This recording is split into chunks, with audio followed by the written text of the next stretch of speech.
नमस्कार साथियों, जय श्री राम। आप सब अच्छे होंगे, आशा करता हूँ सब मस्त होंगे। अभी भारतीय सेंटर साउथ 280 में एक शानदार वैकेंसी 71 पदों पर निकली हुई है, जिसके अंदर अलग अलग पदों पर भर्ती हो रही है, जिसमें हम आवेदन कर सकते हैं। उनकी न्यूनतम जो है क्वालिफ़िकेशन 10वीं पास रखी गई है और कुछ पदों पर ट्रेड अनुभव के साथ वैकेंसी है, जो हमें अलग अलग दिखा रखा है। हमें एक बार थोड़ा विज्ञापन को देख लेते हैं। इसमें 71 पद हमारे लिए हैं और 30 रुपये का ये फॉर्म है। इसके अंदर ये हमें पद दे रखे हैं और किसमें कितने पद हैं ये क्रम संख्या है और ये यहाँ पर पद दे रखे हैं। तो कई बच्चे इसमें कंफ्यूज हो जाते हैं, तो पद यहाँ पर लिख रखे हैं अलग से, हम एक बार देख लेते हैं। जैसे ट्रेडमैन मेट मजदूरी के 8 पद हमें दे रखे हैं, इसके लिए योग्यता 10वीं पास है। इसी प्रकार इसमें सभी का लिखा हुआ है। आगे इसमें खेल वाले जो विद्यार्थी हैं उनके लिए 5% पदों के अतिरिक्त छूट है, तो वो अपना सर्टिफिकेट लगाकर इसमें शामिल हो सकते हैं। दिव्यांगत के लिए 4% की छूट है, वो भी अपना सर्टिफिकेट लगा के यहाँ पर शामिल हो सकते हैं।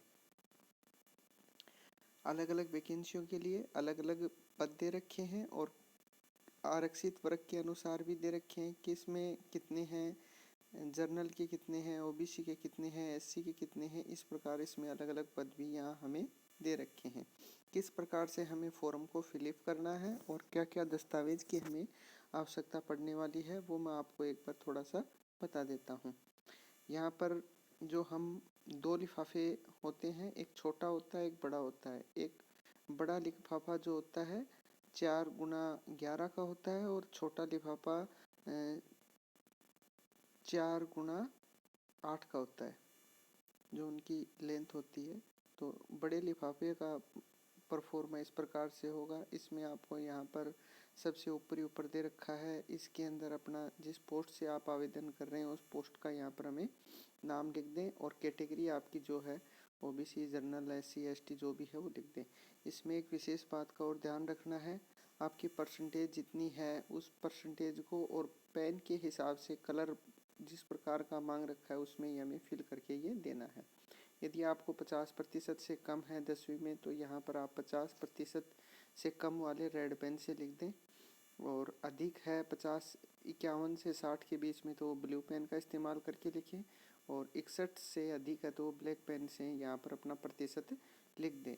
यहाँ पर आप अपना सिग्नेचर कर दें कैंडिडेट और यहाँ पर अपना रजिस्टर्ड जो डाक है उसका स्टैम्प वगैरह है वो चिपका सकते हैं। जो डाक का स्टैम्प है वो लग जाएगा और इस साइड में अपना जो एड्रेस है, अपना एड्रेस पूरा यहाँ पर आपका नाम, पिताजी का नाम और आपका कौन सा गांव है वो पूरा यहाँ पर आप तहसील पोस्ट वाइज अपना फिल कर दें। उसके बाद में आगे यहाँ पर अपना करना है पासपोर्ट साइज़ फ़ोटो चिपकाना है और उस पर सेल्फ अटेस्टेड करना है। सेल्फ अटेस्टेड इस प्रकार से हो, आधा फ़ोटो पे आए और आधा नीचे रहे, दोनों को कवर करे, इस हिसाब से अपना सिग्नेचर करना है। और सिग्नेचर हो के रनिंग राइटिंग में लिखना है, कैपिटल अक्षर में सिग्नेचर न करें। उसके बाद में आगे दे रखा है अपना पोस्ट का नाम। पोस्ट आप जिस पोस्ट से अप्लाई कर रहे हैं, जिस पद से अप्लाई कर रहे हैं उस पर पोस्ट का नाम यहाँ पर 1 नंबर कॉलम में लिख दें। यहाँ पर अपना पोस्ट का नाम लिख दें। 2 नंबर में आप अपना नाम लिख दें। नाम पूरा फॉर्म, विशेष बात का ध्यान रखना है कि पूरा फॉर्म कैपिटल अक्षरों में ही भरना है। फॉर्म रिजेक्ट होने का सबसे ज़्यादा कारण होता है कि आप अक्षर साफ नहीं लिखते हैं, अच्छे से नहीं लिखते हैं, तो जो चेक करने वाले ऑफिसर होते हैं उनको समझ में नहीं आता है, तो वो उन फॉर्म को रिजेक्ट कर देते हैं और अन्य कोई कारण नहीं होता है इनको रिजेक्ट करने का। तो आप इस बात का विशेष ध्यान रखें। तो यहाँ पर अपना नाम, पूरा नाम, बीच में यदि स्पेस है तो उसको अच्छे से लिखें, अच्छे से स्पेस को, काफ़ी स्पेस होता है इसमें, पूरा नाम आपका आसानी से आ सकता है। ठीक है, तो इसमें इन्हीं चीज़ों का ध्यान रखना है। कि अपना नाम, जैसे आप अपना नाम लिख रहे हैं राजेश, तो पूरा बड़े अक्षरों में लिखें, ठीक है। और उसके बाद में mobile number, email ID. Email ID आप चाहें तो छोटे में लिख सकते हैं, मैं आपको कहूँगा बड़े अक्षरों में, सेम अक्षरों में लिखें तो अच्छा रहेगा। पढ़ने में बिल्कुल एक एक अक्षर साफ हों, जिनसे पढ़ने में कोई दिक्कत नहीं हो, तो आपकी मेल आईडी पे आपका कोलेटर वगैरह आपको इन्फॉर्मेशन पहुंचाई जा सके, तो बिल्कुल क्लियर अक्षरों में लिखें। उसके बाद में 5 नंबर पे अपना आधार नंबर, 6 नंबर में अपना फादर्स का नेम, 7 नंबर में अपना date of birth. Date of birth पहले अपनी डेट, फिर मंथ और फिर ईयर, इस प्रकार से 10वीं की अंक तालिका के अनुसार ये सभी डॉक्यूमेंट हमें, सभी कॉलम जो हैं 10वीं की अंक तालिका के अनुसार पिताजी का नाम, डेट ऑफ बर्थ, ये इस प्रकार से हमें भरने हैं। उसके बाद में अपना एड्रेस, कॉरस्पोंडेंस एड्रेस जो है हमारा, वो हमें भरना है। परमानेंट एड्रेस, यहाँ पर अपना वार्ड है तो पहले वार्ड लिखना है। उसके बाद में अपना गांव का नाम, यदि आप शहर से हो तो गली मोहल्ला इस प्रकार से लिख सकते हो। नीचे अपना पोस्ट दे रखा है, पोस्ट का नाम, डिस्ट्रिक्ट का नाम, स्टेट का नाम, पिन कोड। उसके बाद में आपकी क्वालिफ़िकेशन कितनी है, क्वालिफ़िकेशन पूरा लिखना है। आप 10th हैं, 12th हैं, ग्रेजुएशन है, पोस्ट ग्रेजुएशन यहाँ आपको दे रखा है, वो यहाँ पर आप लिख सकते हैं। उसके बाद में 11 नंबर पॉइंट पे अपने को सीरियल नंबर डालना है। 1 नंबर में सीरियल नंबर, 2 नंबर, 3 नंबर इस प्रकार से लिख सकते हैं। क्वालिफ़िकेशन में अपना 10th है, मैट्रिक लिख सकते हैं। उसके बाद में आप 12th हैं तो 12th लिख सकते हैं। ITI है तो ITI लिख सकते हैं। ग्रेजुएशन है तो उसके अंदर BA या BSc जो भी है, BCom वो लिख सकते हैं। पोस्ट ग्रेजुएट आपने किया है तो MA है, MCom है, MSc हैं, वो अपना लिख सकते हैं। उसके बाद में आप अपनी जो भी योग्यता जिस स्कूल कॉलेज से प्राप्त की है उसका नाम छोटे छोटे अक्षरों में लिख दें, लिखना आपको कैपिटल में ही है। उसके बाद में अपना बोर्ड का नाम, बोर्ड का नाम आप राजस्थान से बिलोंग करते हैं तो BSCR अजमेर जो अपना है वो लिख सकते हैं। हरियाणा से तो अपना हरियाणा बोर्ड लिख सकते हैं। उसके बाद 10वीं में, 12वीं में, ITI में, ग्रेजुएशन में जो जितने प्रतिशत अंक प्राप्त किए हैं वो अंक यहाँ पर आप लिख सकते हैं प्रतिशत में। उसके बाद में आपका जेंडर में ये वैकेंसी केवल मेल के लिए है तो आप सभी इसमें मेल सेलेक्ट भर दें। उसके बाद में कैटेगरी में जिस कैटेगरी से आप आवेदन कर रहे हैं, ध्यान रहे जिस कैटेगरी से आप आवेदन कर रहे हैं उसका प्रमाण पत्र जरूर संलग्न करें। आगे दे रखा है हमें एक्स सर्विसमैन, तो लगभग आशा करता हूँ सभी एक्स सर्विसमैन कोई होंगे नहीं, तो आप इसमें नो कर दें। उसके बाद में आपका दे रखा है 15 नंबर में फिजिकल हैंडीकैप्ड वगैरह है तो आप इसमें यस करें, और नहीं है तो नो कर दें। हैं तो उसमें किस कैटेगरी के हैं उस पर टिक करें, यहाँ पर लिख दें, और कितने प्रतिशत हैं वो यहाँ पर भर दें, अन्यथा इसे नो कर दें। उसके बाद में अपना आगे दे रखा है बेरोजगारी कार्यालय में यदि आपने रजिस्ट्रेशन करा रखा है तो कब करवाया, उसका कितना नंबर है, उसका एक प्रिंट आउट भी होगा आपके पास तो वो आप संलग्न कर सकते हैं। यदि नहीं है, आपने रजिस्ट्रेशन नहीं करा रखा है तो आप इसमें नो कर सकते हैं, NA लिख सकते हैं, नॉट अप्लीकेबल, लागू नहीं है। उसके बाद में अपना आगे चॉइस दे रखी है। चॉइस के अंदर ये पूरा 17 नंबर का दे रखा है। इसमें सेंटर यदि आप गवर्नमेंट एम्प्लॉई हैं तो यस करें, अन्यथा नो कर दें। नो करने के बाद में ये सभी आपको कॉलम खाली छोड़ने हैं, ये एक सभी कॉलम खाली रह जाएंगे, कोई दिक्कत नहीं है, इनको हमें भरने की आवश्यकता नहीं है। उसके बाद में चॉइस ऊपर हमें दे रखी हैं, जिस जिस जगह से हम इसे पोस्ट सेलेक्ट करना चाहते हैं स्टेशन के लिए तो वो हम इसमें उनके नाम यहाँ पर मेंशन कर सकते हैं। 3 ऊपर हमें दे रखे हैं, मैं आपको बता देता हूँ एक बार कहाँ दे रखे हैं। इनमें से कोई भी हम ये पोस्टेज दे रखे हैं, इनमें से ये पोस्टेज हैं, आप किस से लगा रहे हैं, कुक से लगा रहे हैं तो इनको भर सकते हैं। और सिविल मोटर्स लगा रहे हैं तो इनको भर सकते हैं। ट्रेडमैन मेट से लगा रखे हैं तो इनसे भर सकते हैं।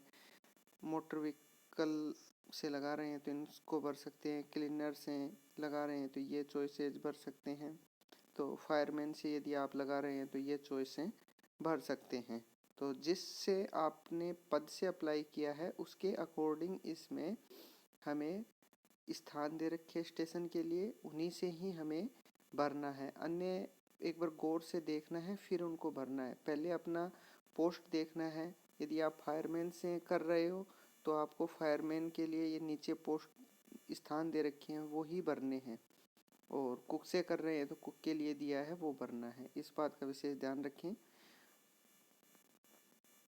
आगे दे रखा है हमारा, यहाँ पर हमें जिस डेट में हम फॉर्म भर रहे हैं वो डेट लिख दें, पहले इसका नाम लिख दें।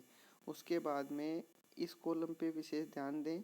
ये आपको पूछ रहा है सेल्फ अटेस्टेड कॉपीज ऑफ, कितनी कॉपी आप सेलेक्ट कर रहे हैं सीट।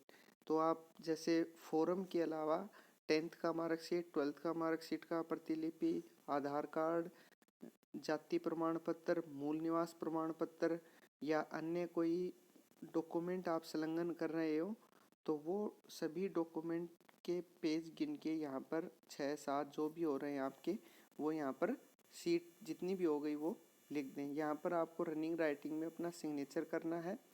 यहाँ पर सिग्नेचर अपना रनिंग राइटिंग में करना है, न कि स्मॉल लेटर में नाम लिखना है। इस बात का विशेष ध्यान रखें।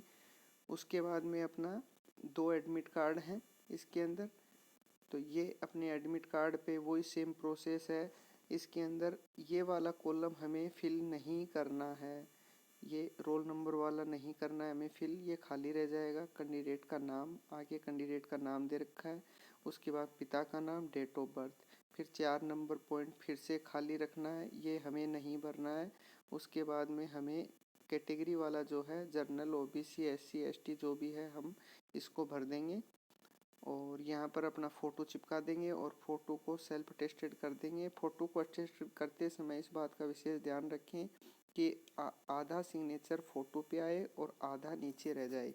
जैसे फ़ोटो चिपकने के बाद में अच्छे से दिखना चाहिए कि सिग्नेचर नीचे से ऊपर की ओर जाए, और चेहरे के ऊपर यहाँ सिग्नेचर न करें, केवल सिग्नेचर नीचे की साइड में यहाँ पर करें, यहाँ पर करें, इस क्षेत्र में ही करें।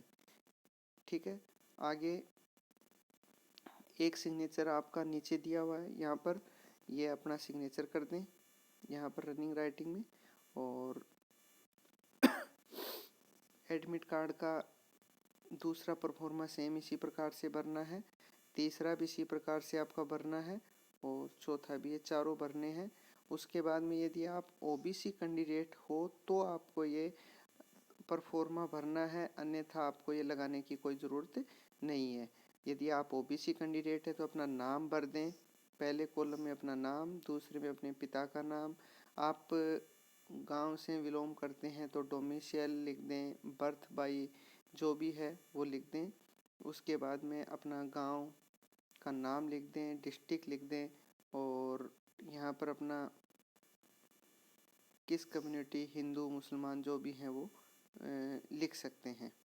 उसके बाद में अपना यहाँ पर एक सिग्नेचर करना है, और यहाँ पर रनिंग राइटिंग में सिग्नेचर कर दें। सिग्नेचर सभी लगभग सेम होने चाहिए। यहाँ पर अपना नाम लिख दें और यहाँ पर डेट और स्थान लिख दें। यदि आप एक्स सर्विसमैन हो तो एक्स सर्विसमैन है तो इसको भी यहाँ पर फिल करना है, अन्यथा इसको खाली छोड़ दें, कोई सिग्नेचर करने की आपको आवश्यकता नहीं है। तो आशा करते हैं आपको पूरा फॉर्म समझ में आ गया होगा। कोई क्यूरी, कोई समस्या हो तो आप हमें बता सकते हैं, और चैनल को लाइक करें, सब्सक्राइब करें और ज़्यादा से ज़्यादा विद्यार्थियों तक पहुंचाएं जिनसे उनको भी समझ में आए और अधिक से अधिक वीडियो आपको मिल सकें। जितने भी ऑफलाइन फोरम से संबंधित वीडियो हैं वो सब हम कोशिश करेंगे आप तक उपलब्ध कराएं, और इन वीडियो के माध्यम से जो भी कमी रहती हैं वो हमें अवगत करवाएं, पूरी करने की हम कोशिश करेंगे।